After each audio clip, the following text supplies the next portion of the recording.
Difference between internal and external reconstruction. दोस्तों ये हमारा फोर्थ सेम एडवांस अकाउंटिंग का क्वेश्चन है चैप्टर नंबर 6 से। तो हम लोग बेसिकली जो चैप्टर हमारे पेंडिंग है उनमें से थोड़ी थोड़ी थ्योरी कवर अप कर रहे हैं कि जो जिनकी अगर आप लोग प्रैक्टिकल्स ना कर पाएँ, जैसे कि आपको पता है कल मैंने अपडेट किया था कि डे शीट्स आनी स्टार्ट हो चुकी हैं। सो मई में एग्ज़ाम्स हैं, जल्दी ही हमारी जो पेंडिंग डे शीट्स हैं यानी कि बीकॉम वगैरह और भी क्लासेस की जल्दी ही अपडेट हो जाएंगी वेबसाइट्स पे। सो मैं पंजाब यूनिवर्सिटी की बात कर रही हूँ, गुरु नानक देव यूनिवर्सिटी वालों के लिए भी मैं अपडेट जल्दी करूँगी डे शीट वगैरह चेक करके। सो इस वीडियो में हम लोग बेसिकली करेंगे हमारा डिफरेंस क्या है इंटरनल एंड एक्सटर्नल रिकंस्ट्रक्शन। बहुत ही इजी टॉपिक है और आपको इजीली इस वीडियो के अंदर सारा समझ आ जाएगा कि क्या है। तो अगर आप लोग प्लीज़ ध्यान से वीडियो को सुनेंगे, और ये क्वेश्चन 2019 में 7 मार्क्स में आया था, यानी कि इसके साथ एक क्वेश्चन और पिकअप होके आया था, कंबाइन करके 2 क्वेश्चंस को जोड़ के एक क्वेश्चन बनाया गया था जिसमें इसका रोल 7 मार्क्स का था। ठीक है, उसके बाद भी एग्जाम्स में देखने को मिला है। तो देखिए इसको स्टार्ट करते हैं। रिकंस्ट्रक्शन क्या है, पहले तो चैप्टर में है इंटरनल और एक्सटर्नल, बट हो क्या रही है रिकंस्ट्रक्शन, रिकंस्ट्रक्ट करना। तो reconstruction is the process of the company reorganisation. Reconstruction एक प्रोसेस है जिसमें कंपनी को रीऑर्गेनाइज किया जाता है, दोबारा ऑर्गेनाइज किया जाता है, उसके लीगल एस्पेक्ट्स को कंसर्न किया जाता है, ऑपरेशनल ओनरशिप को देखा जाता है, and other structures by revaluing assets and reassessing the liabilities. और जो उसके अदर स्ट्रक्चर्स हैं जैसे कि एसेट्स की रीवैल्यू करना या लाइबिलिटीज़ को रीअसेस करना, इस सारे के ऊपर इसमें प्रोसेस किया जाता है। बेसिकली इसके अंदर देखा जाए इसके 2 मेथड्स होते हैं रिकंस्ट्रक्शन के, one is internal reconstruction and second is external reconstruction. अब देखना इंटरनल रिकंस्ट्रक्शन क्या होता है। Internal reconstruction is a method of corporate restructuring. Internal reconstruction एक मेथड है जिसमें हम लोग कॉरपोरेट बेसिस पे रिस्ट्रक्चर करते हैं, जिसमें where the company arrange the organisation where changes in asset and liability are made to improve the financial position. यहाँ पे जो एसेट और लाइबिलिटी में चेंजेस होते हैं वो कंपनी की फाइनेंशियल पोजीशन को इम्प्रूव करने के लिए होते हैं, और बिना कंपनी को लिक्विडेट किए ये सारा प्रोसेस जो है कंपनी का क्रिएट किए कवर अप किया जाता है। बिना कंपनी की ओनरशिप किसी दूसरी पार्टी को ट्रांसफ़र किए या बिना कंपनी को बंद किए ये सारा प्रोसेस कंप्लीट किया जाता है इंटरनल में। इंटरनल मतलब अंदरूनी रिकंस्ट्रक्शन करना, अंदर लेवल पे, बाहर किसी को पता नहीं चलता इसके बारे में। ठीक है, और जो एक्सटर्नल होता है कंपनी से बाहर, यानी कि जो कंपनी से ही बाहर है उसमें एक न्यूली कंपनी फॉर्म की जाएगी। External reconstruction is where an existing company is liquidated. इसमें लिक्विडेट नहीं होगी, देखो विदाउट लिक्विडेशन लिखा है यहाँ पे, ठीक है, विदाउट लिक्विडेशन, बट इसमें लिक्विडेट होगी। Company is liquidated and taken over by another newly formed company. तो आई होप इन दोनों में बेसिक डिफरेंस क्लियर है। उसमें हम लोग कंपनी को लिक्विडेट नहीं करते हैं, बिना लिक्विडेट यानी कि कंपनी को बिना बंद किए कंपनी के सारे एसेट्स और लायबिलिटीज़ को अरेंज करते हैं ताकि कंपनी की फाइनेंशियल पोजीशन को हम लोग इम्प्रूव कर सकें। और एक्सटर्नल में क्या होता है, एक्सटर्नल में कंपनी को बंद कर दिया जाता है और उसकी जगह एक नई कंपनी खोल दी जाती है।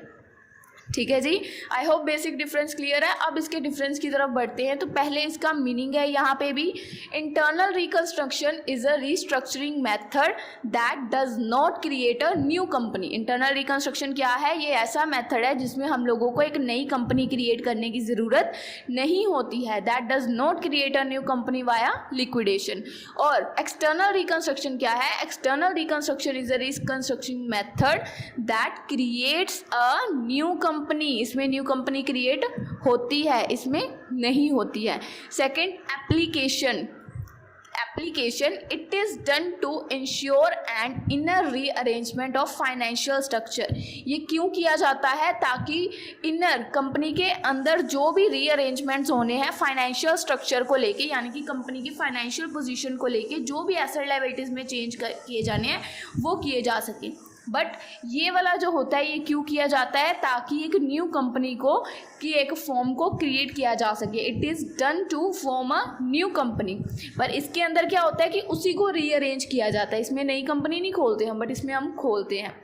उसके बाद थर्ड पॉइंट क्या है, अप्रूवल टू कोर्ट। जो हम लोग इंटरनल रिकंस्ट्रक्शन करते हैं उसमें हमें कोर्ट की अप्रूवल की ज़रूरत होती है, क्योंकि हम लोग इंटरनल बेसिस पे कुछ कर रहे हैं। जब हम लोग बाहरी ओपनली सब कुछ कर रहे हैं तो कोर्ट की परमिशन की कोई ज़रूरत नहीं होती है। आफ्टर दैट एग्जिस्टेंस, इसमें हमारी क्या कोई नई कंपनी एग्जिस्टेंस में आती है? No. So no new existence is formed, कोई न्यू एग्जिस्टेंस नहीं बनती, बट इसमें एक न्यू कंपनी बनती है तो अ न्यू कंपनी इज फॉर्म्ड। ठीक है जी। उसके बाद लिक्विडेशन, इसमें लिक्विडेशन होती है, लिक्विडेशन इज नॉट डन, इसमें नहीं होती, इसमें लिक्विडेशन इज डन, इसमें लिक्विडेशन की जाती है। उसके बाद इसका जो प्रोसेस है, क्योंकि ये इंटरनल बेसिस पे है तो ये very slow, tedious and take a long time, काफ़ी लंबे समय तक इसका जो प्रोसेस है वो चलता है।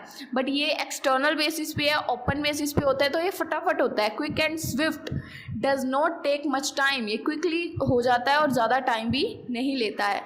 उसके बाद आते हैं हमारे लॉसेस अगेंस्ट प्रॉफिट की, क्या लॉसेस हैं। तो इसके अंदर देखो क्या है इंटरनल में, it can set of losses against the future profit, क्योंकि कंपनी सेम है, कंपनी इसमें नई क्रिएट तो नहीं हो रही। अगर इसी कंपनी के लॉस है तो यही कंपनी का प्रॉफिट कवर अप करेगा ना, तो इसमें हम लोग लॉसेस को सेट ऑफ कर सकते हैं बिकॉज कंपनी सेम है। बट इसमें तो नई कंपनी हो जाती है तो पुरानी कंपनी के लॉसेस को नई कंपनी थोड़ा बियर करेगी। So since new company is establish, तो न्यू कंपनी इस्टेब्लिश हो गई तो losses of the old company can't be set of नहीं हो सकते। पुरानी कंपनी के लॉसेस को हम लोग नई कंपनी के प्रॉफिट्स में से कैसे सेट ऑफ कर सकते हैं? तो इसमें तो कंपनी सेम थी तो सेट ऑफ हो गए, बट इसमें सेट ऑफ लॉसेस को हम लोग नहीं कर सकते। After that use of specific term in the balance sheet, जो हमारी बैलेंस शीट है उसमें स्पेसिफिक टर्म्स को यूज करना ज़रूरी है या नहीं। In case of internal reconstruction that is a important, इसमें जो है कंपनी की बैलेंस शीट है उसको कंटेन एंड रिड्यूस किया जाता है, दैट इज स्पेसिफिक टर्म जो कि इसमें यूज होती है। बट इसमें no specific terms are used in balance sheet, कोई स्पेसिफिक टर्म इसमें यूज नहीं होती है बैलेंस शीट में। तो ये हमारे 8 पॉइंट थे डिफरेंसेस के, और इसके ऊपर हम लोगों ने इसका जो देखा बेसिक मीनिंग कि एक्सटर्नल का मीनिंग क्या है, इंटरनल का मीनिंग क्या है, और 2 टाइप्स होते हैं किसके, रिकंस्ट्रक्शन के 2 टाइप्स होते हैं। रिकंस्ट्रक्शन हमारा एक प्रोसेस है जिसके 2 मेथड्स होते हैं, इंटरनल और एक्सटर्नल। उसके बाद हमने दोनों के मीनिंग सीखे। सो आई होप फ्रेंड्स आपको ये वीडियो में समझाया गया टॉपिक अच्छे से क्लियर है। इसके अलावा अगर आपको कोई भी इस क्वेश्चन में डाउट है तो आप लोग कमेंट सेक्शन में बता सकती है, और नए नए टॉपिक्स पे जो भी आपको वीडियो चाहिए कमेंट सेक्शन में बताइए। जो भी कमेंट सबसे ज़्यादा बोला जाएगा उसके ऊपर मैं वीडियो नेक्स्ट लेके आ जाऊँगी। सो आई होप आपको ये वीडियो अच्छी लगी है। मिलेंगे आपको अपनी अगली वीडियो में, तब तक के लिए गुड बाय।